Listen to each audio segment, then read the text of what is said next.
Namaste, Om Sai Ram. Let's start chapter 49 of Shri Sai Satcharita. Stories of Hari Kanoba, Somadev, Swami, Nana Sahib Chandorkar. Preliminary. When even the Vedas and the Puranas cannot sufficiently praise Brahma or Sadguru, then how can we ignorant describe our Sadguru Shri Sai Baba? We think that it is better for us to keep quiet in this matter. In reality, the observance of the vow of silence is the best way of praising the Sadguru, but the divine qualities of Sai Baba make us forget our vow of silence and inspire us to open our mouth.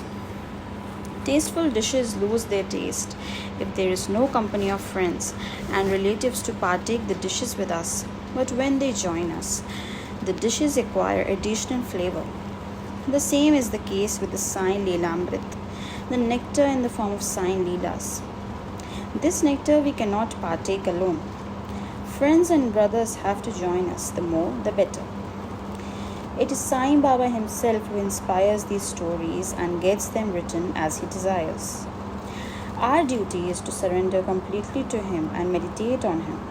Practicing penance is better than pilgrimage, vows, sacrifice, and charity.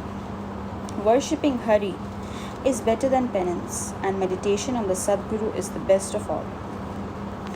We have therefore to chant Sai's name, think over his sayings in our mind, meditate on his form, feel true love for him in our heart, and do all our actions for his sake. There is no better means than this for snapping the bondage of this sansar. If we can do our duty on our part as stated above, Sai is bound to help and liberate us. Now we revert to the stories of this chapter. Hari Kanoba. A gentleman of Mumbai named Hari Kanoba heard from his family and friends many Leelas of Baba. He did not believe in them as he had a doubting mind. He wanted to see Baba himself. So he came to Shri with some Mumbai friends. He wore a lace-bordered turban on his head, new pair of sandals on his feet. On seeing Baba from a distance, he thought of going to him and prostrating himself before him. He did not know what to do about his new sandals. After going to one corner in the open courtyard, he placed them there, went in the masjid and had Baba's darshan. He made a reverential bow to Baba, took Udi, prasad from Baba and returned. When he reached the corner, he found to his utter dismay that his sandals had disappeared. He searched for them in vain and returned to his lodging, very much dejected. He bathed, offered worship, naivedya, and sat down for meals. But all this while he was thinking about nothing but his sandals. After finishing his meals, he came out to wash his hands, when he saw a Maratha boy coming towards him. He held his hand a stick at the end of which was hanging a pair of new sandals. He said to the men who had come out to wash their hands that Baba sent him with this stick in hand and asked him to go to streets crying, Hari ka beta, Jari ka feta, and that if anybody claims these sandals, first assure yourself that his name is Hari and that he is the son of Ka, that is Kanoba, and that he wears a lace-bordered turban, and then give them over to him.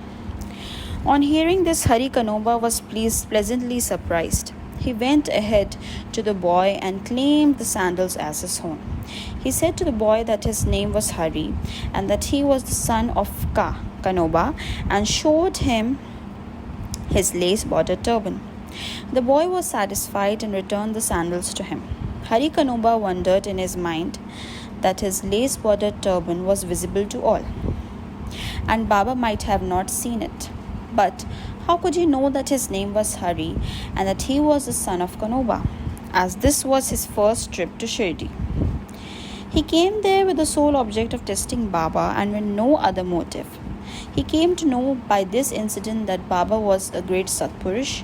He got what he wanted and returned home well pleased. Somadev Swami. Now hear the story of another man who came to try Baba. Bhaiji, brother of Kaka Sahib Dikshit, was staying at Nagpur.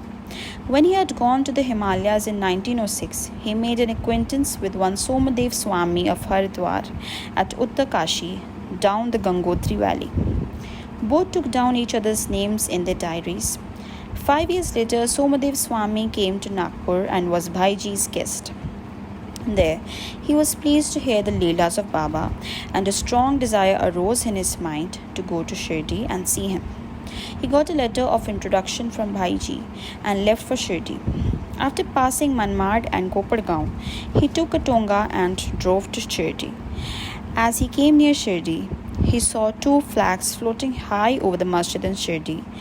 Generally, we find different behavior, different mode of living, and different outward paraphernalia with different saints. But these outward signs should never be our standards to judge the worth of a saint. But with Somadev Swami, it was different. As soon as he saw the flags flying, he thought, why should a saint take a liking for the flags?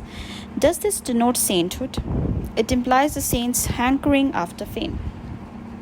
Thinking this, he wished to cancel his Shirdi trip and said to his fellow travelers that he would go back.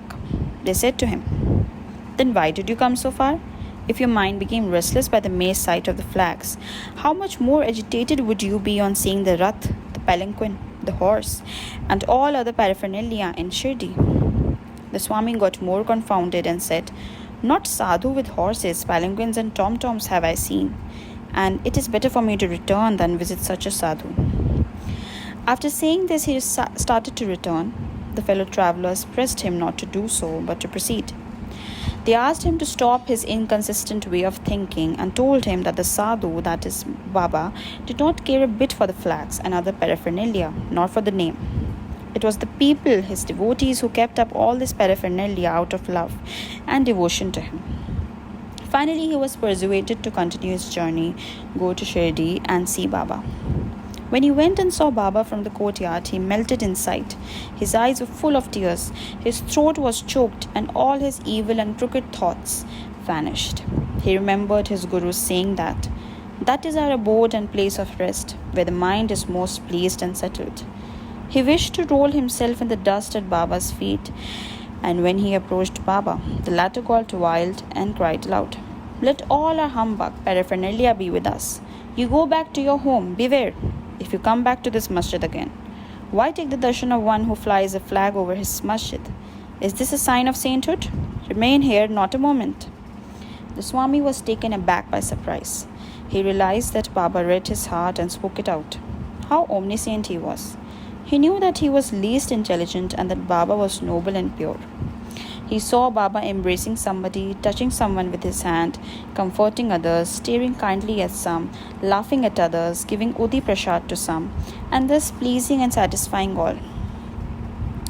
Why should he alone be dealt so harshly? After thinking seriously, he came to realize that Baba's conduct responded exactly to his inner thought, and that he should take a lesson from this and improve, and that Baba's wrath was a blessing in disguise. It is needless to say that later on, his faith in Baba was confirmed and he became a staunch devotee of Baba. Nana Sahib Chandorkar. Himad Pant concludes this chapter with the story of Nana Sahib Chandorkar. Nana Sahib was once sitting in the masjid with Malsapati and others. A Mohammedan gentleman from Bijapur came with his family to see Baba. On seeing veiled ladies with him, Nana Sahib wanted to go away, but Baba prevented him from doing so. The ladies came to darshan of Baba when one of the ladies removed her veil for saluting Baba's feet. Nana Sahib, who had a glimpse of her face, was so much smitten with her beauty that he wished to see her face again. Knowing Nana's restlessness of mind, Baba spoke to him after the lady had left the place.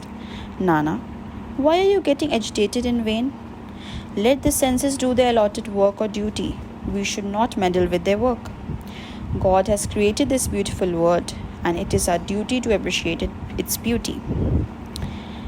The mind will get steady and calm slowly and gradually. When the front door was open, why go by the back one? When the heart is pure, there is no difficulty whatsoever. Why should one be afraid of anyone if there be no evil thoughts in us? The eyes may do their work. Why should you feel shy and tottering? Shama was there and he could not follow the meaning of what Baba said. So he asked Nana about this on their way home. Nana told him about the restlessness at the sight of the beautiful lady, how Baba knew it and advised him about it. Nana explained Baba's meaning as follows: that a mind is fickle by nature. It should not be allowed to get wild. The senses may get restless. The body, however, should be held in check and not allowed to be impatient. Senses run after objects of desire, but we should not follow them and crave for them. By slow and gradual practice, restlessness can be conquered.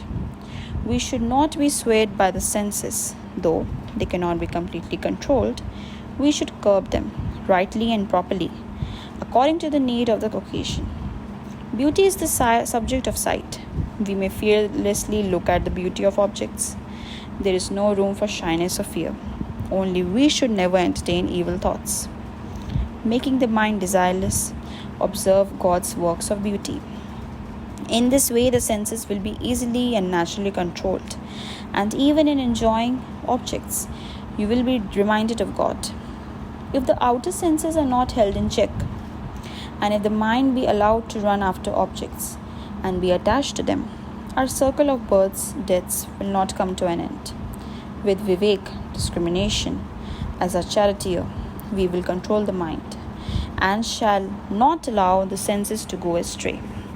With such a charioteer, we reach the Vishnupad, the final abode, our real home, from where there is no return.